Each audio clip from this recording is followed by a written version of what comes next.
ഭക്തജനങ്ങൾക്കും Kathirvel Murugan YouTube ചാനലിലേക്ക് ഒരിക്കൽ കൂടി സ്വാഗതം. ശത്രുവിനെ ഇനി നമുക്ക് ദേവി മഹാമായ കാണിച്ചു തരും. അത് വേറെ ആരുമല്ല, കൊടുങ്ങല്ലൂരമ്മ. അപ്പോൾ നമ്മളെല്ലാവരും ശത്രുദോഷമുള്ള അനുഭവിക്കുന്ന ആൾക്കാരാണ്. എനിക്കും ഉണ്ട്. ഈ വീഡിയോ കണ്ടുകൊണ്ടിരിക്കുന്ന ഭക്തജനങ്ങൾക്ക് നമുക്ക് ശത്രുവിനെ തിരിച്ചറിയാൻ പറ്റത്തില്ല. ജ്യോത്സ്യന്മാരുടെ ഒക്കെ പോകുമ്പം നിങ്ങൾക്ക് ശത്രു ഉണ്ട്, 6-ാം ഭാവൻ ഇല്ലെങ്കിൽ ഗുളികൻ നിൽക്കുന്നത് അവിടെ ഭയങ്കര വിഷയമാണ്, മാരകമായ ശത്രുവാണ്.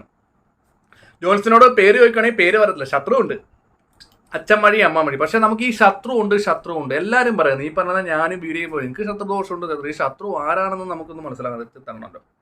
അപ്പോൾ അതിനെന്തോ ഒരു വഴി, അതിന് വേറെ ഒരു വഴിയില്ല. നമുക്ക് കൊടുങ്ങല്ലൂരമ്മ തന്നെ നമ്മുടെ ശത്രുവിനെ കാണിച്ചില്ല. അപ്പം ശത്രുവിനെ നമുക്ക് സ്വയം മനസ്സിലാക്കി തരും, ഉറപ്പാണ്.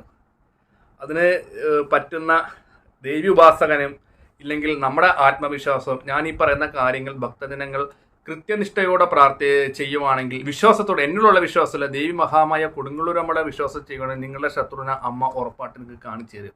അത് എങ്ങനെയെന്ന് വെച്ചാൽ ഒരു നിലവിളക്ക് കത്തിച്ച് വെക്കുക, 5 തിരിയിട്ട്. നമ്മൾ ഇതിനു വേണ്ടി രാവിലെ വിളക്ക് കത്തിക്കണമെന്ന്, രാവിലെ കത്തിക്കുന്നവർക്ക് രാവിലെ ചെയ്യാം, വൈകിട്ട് കത്തിക്കുന്നവർക്ക് വൈകിട്ട് ചെയ്യാം, സന്ധ്യാദീപം ചെയ്യുന്നത്.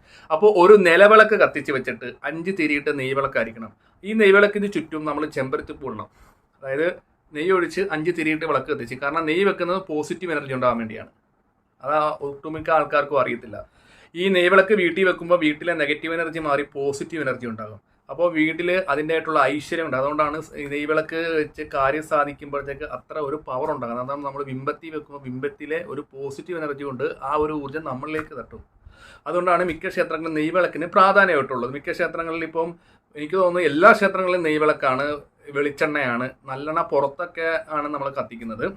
അപ്പോൾ പറഞ്ഞു വന്നത്, ഒരു നെയ്വിളക്ക് 5 തിരിയിട്ട് കത്തിച്ചിട്ട് നെയ്യ് ഇച്ചിരി കുറച്ചൊഴിക്കാവുള്ളൂ, ഉരുകി വരുമ്പോൾ ഒത്തിരി കത്തും. എല്ലാ കാര്യങ്ങളും ഞാൻ പറഞ്ഞ് മനസ്സിലാക്കേണ്ടത് തരുന്നത്. അപ്പോൾ അതിന് ചുറ്റും ചെമ്പരത്തിപ്പൂ തന്നെ വേണം. ചെമ്പരത്തിപ്പൂ ഇല്ലെങ്കിൽ ചുമന്ന കളർ ചെത്തിയോ ഇല്ലെങ്കിൽ മുളക് ചെമ്പരത്തിപ്പൂ ആകാം. എന്നിട്ട് ഇനിയാണ് നമ്മുടെ ശത്രു ആരാണ്. അപ്പോൾ നമുക്ക് മനസ്സിൽ ശത്രു എന്ന് പറയുമ്പോഴത്തേക്ക് ഒത്തിരി പേര് വരും. അവൻ, അല്ലെങ്കിൽ പരിസരത്തുള്ള ആൾക്കാർ, നമ്മുടെ ബന്ധുക്കാർ. എനിക്കൊന്ന് അങ്ങനെ ചിന്തിക്കുമ്പോൾ ഒരു 10-100 പേര് വരും. നമ്മൾ 100 പോകണ്ട. നമ്മൾ പ്രധാനപ്പെട്ട ശത്രു എന്ന് മാത്രം നമുക്ക് അറിഞ്ഞാൽ മതി, അല്ലേ? ദേവിയുടെ അത് മാത്രം പറയും. നമുക്കെതിരെ ഏറ്റവും ആയിട്ട് പ്രധാനപ്പെട്ട ശത്രു വരും. ശത്രുദോഷമുണ്ട്, പക്ഷെ പ്രധാനപ്പെട്ട ശത്രുവിനെ നമുക്കൊന്ന് അറിഞ്ഞിരിക്കണം. അതിന് നമ്മൾ ചെയ്യേണ്ടത് ശത്രുക്കളുടെ പേരൊക്കെ ഒന്ന് ഇടുക. എന്നിട്ട് നമ്മളൊരു കുറി പോലെ, അതായത് ദേവിയുടെ മുമ്പിൽ വെച്ച് പ്രാർത്ഥിച്ചിട്ട്, അത് ഈ വിളക്ക് നമ്മൾ കൊടുങ്ങല്ലൂരമ്മയെ സങ്കല്പിച്ച് വേണം വെക്കാൻ, കാളിയെ സങ്കല്പിച്ച്. അപ്പം ഇപ്പോൾ ഒരു ഉദാഹരണത്തിന് നമ്മുടെ ശത്രുവിൻ്റെ പേര് രാജേന്ദ്രൻ, ഇല്ലെങ്കിൽ സന്ധ്യ, ബിന്ദു, അനിമോൻ, അല്ലേ?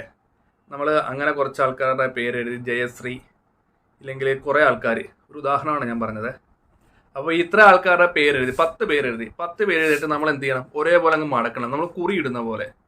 എന്നിട്ട് നമ്മൾ ദേവി കൊടുങ്ങല്ലൂരമ്മയുടെ മുമ്പിൽ ഈ വിളക്ക് വെച്ചിട്ടുണ്ടല്ലോ, വിളക്ക് വെച്ചിട്ട് നമ്മൾ വിളക്ക് നടുക്ക് വെച്ചിട്ട്, അമ്മേ എനിക്ക് ശത്രുദോഷങ്ങൾ ഇഷ്ടം പോലുണ്ട്, എൻ്റെ ശത്രുവിനെ അമ്മ കാണിച്ചു തരണം എന്ന് കൊടുങ്ങല്ലൂരമ്മേനെ കാളിയെ പ്രാർത്ഥിച്ച്. രണ്ടും ഒരേ സങ്കല്പമാണ്. അപ്പം ചിലവർക്ക് ഈ കൊടുങ്ങല്ലൂരമ്മയുടെ തന്നെ വിശ്വാസമുള്ളവരുണ്ട്. അപ്പോൾ ചിലവർ കാളിയെ വിളിക്കുന്നവരുണ്ട്. ഓരോരുത്തരുടെ രീതിയാണ്. അപ്പോൾ കാളിയെ വിളിച്ച് നമ്മൾ പ്രാർത്ഥിച്ച്, അതായത് ഒരു വലത്ത് വെച്ചിട്ട് നമ്മുടെ കയ്യിലിരിക്കുന്ന ഈ ഒരു എന്താ പറയുക, പേരെഴുതിയ 10 ആൾ 10 എന്നിട്ട് ദേവിയുടെ പാദ വന്ന് സങ്കല്പിച്ച് നമ്മൾ വിളക്കലിട്ടിട്ട് കണ്ണടച്ച്, അതായത് കണ്ണടച്ചിട്ട് നമ്മൾ എന്ത് ചെയ്യണം? ഈ ഒരു പേര് അങ്ങോട്ട് എടുക്കണം.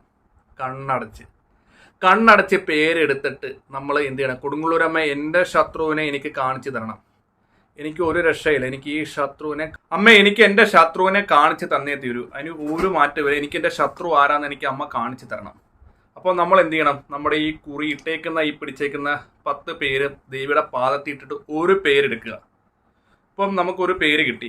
ഉദാഹരണത്തിന് ഒരു പേരെന്ന് പറയുമ്പോഴത്തേക്ക്, ഇപ്പോൾ പേര് പറയുമ്പോൾ എനിക്ക് തന്നെ പേടിയാണ്. ആ പറയുന്ന പേര് എൻ്റെ വീടിൻ്റെ അടുത്തുണ്ടെങ്കിൽ. അപ്പോൾ ഒരു ഉദാഹരണത്തിന് ഒരു പേര് കിട്ടി. ആ പേര് കിട്ടിയിട്ട് നമ്മൾ എന്ത് ചെയ്യണം? ആ പേര് ഉണ്ണി എന്നൊരു പേര് കിട്ടി. ആ പേരെടുത്തിട്ട്, അമ്മേ ഈ വ്യക്തിയാണ് എനിക്ക് ശത്രുവായിട്ട്. എന്നിട്ട് ഈ പേര് എന്ത് ചെയ്യണം? നമ്മൾ പേപ്പർ എന്ത് ചെയ്യണം?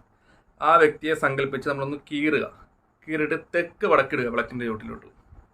ഇങ്ങനെ ചെയ്യുവാണെങ്കിൽ നമുക്കെതിരെ ആ വ്യക്തികൾ, ആ വിചാരക്രിയകളോ നമ്മൾ രക്ഷപ്പെടുന്നതിൽ തടസ്സം നിൽക്കുന്നുണ്ടെങ്കിൽ, നമുക്ക് ആ ഒരു വ്യക്തിയാണ് നമ്മുടെ ജീവിതത്തിൽ ഏറ്റവും നല്ല ശത്രുവാണെങ്കിൽ ഉറപ്പായിട്ടും 21 ദിവസം തികഞ്ഞപ്പുറം ആ വ്യക്തി അതിൻ്റെ ദുരന്തം അനുഭവിക്കും. നമുക്കെതിരെ എന്താണോ ചെയ്ത് വെച്ചേക്കുന്നത് അത് ആ വ്യക്തിയുടെ കുടുംബവും തീർച്ചയായിട്ടും അനുഭവിക്കും. നമ്മൾ ഒരു കാര്യം ശ്രദ്ധിക്കുക, നമുക്ക് എല്ലാവർക്കും ശത്രുദോഷമുണ്ട്. പക്ഷേ ഒരു വ്യക്തിയെ ആ ഒരു ദോഷം കൊണ്ട് ആഭിചാര മന്ത്രങ്ങൾ കൊണ്ടും ഇല്ലെങ്കിൽ ഈ പറയുന്ന ദ്രോഹിക്കാൻ മാത്രം നമ്മൾ ചെയ്യരുത്. അത് തെറ്റാണ്.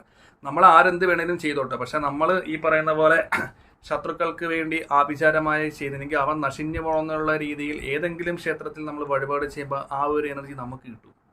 അതാരും മനസ്സിലാക്കുന്നില്ല ഇപ്പോഴത്തെ കാലഘട്ടത്തിൽ. പിന്നെ ചില ആൾക്കാർ ഈ പൂജാരിമാർ അടുത്തൊക്കെ ഉണ്ടെങ്കിൽ ചില വീട്ടുകാരുണ്ടാവും എന്തോ സംഭവം ചെയ്തിട്ട് ഞാൻ കിടന്ന് അനുഭവിക്കുന്നത്. പക്ഷേ ആ ഒരു വ്യക്തികൾ അവരോട് ചെയ്തതിൻ്റെയും ഇല്ലെങ്കിൽ അവരുടെ കുടുംബക്കാരോടും അവരെ ദ്രോഹിച്ചതിൻ്റെ ദ്രോഹമാണ് അവർ മനസ്സിലാക്കുന്നതെന്ന് അവർ തീർച്ചയായിട്ടും മനസ്സിലാക്കുന്നത്. ഞാൻ ഇങ്ങനെ ഇല്ലെങ്കിൽ അവിടെ ക്ഷേത്രമുണ്ട്, ഞങ്ങൾ അവരെ ദ്രോഹിച്ചുകൊണ്ടാണ് എനിക്ക് ഈ ഒരു ദുരിതം അനുഭവിക്കുന്ന ആ വീട്ടുകാർ മനസ്സിലാക്കത്തില്ല.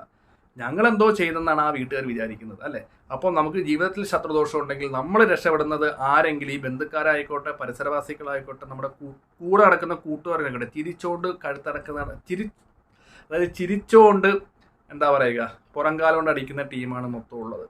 അപ്പം നമ്മുടെ ജീവിതത്തിൽ ശത്രുവുണ്ട്. ആ ഒരു ശത്രുവിൻ്റെ ദേവി കൊടുങ്ങല്ലൂരമ്മ നമുക്ക് കാട്ടിത്തരും. അപ്പം ഈ ശത്രുവിൻ്റെ പേരെടുത്തതിന് ശേഷം നമ്മൾ എന്ത് ചെയ്യണം, ഇതങ്ങ് തെക്ക് വടക്കൊന്ന് കീറി ഇടുക. അപ്പം തന്നെ 21 ദിവസം ശത്രുവിന് അതിൻ്റെ ആയിട്ട് ഇത് അത് തീർച്ച നടത്തിയ കാര്യമാണ്. ഈ ഒരു കാര്യം ഭക്തജനങ്ങൾ ചൊവ്വയോ വെള്ളിയാഴ്ചയോ കറുത്തവാവ് വരുന്ന ദിവസം ചെയ്യുക. അതായത് ചൊവ്വാഴ്ചയോ വെള്ളിയാഴ്ചയോ കറുത്തവാവ്, ഏറ്റവും ഉത്തമം കറുത്തവാവിന് ചെയ്യുവാണെങ്കിൽ വളരെ ഉത്തമമായിരിക്കും.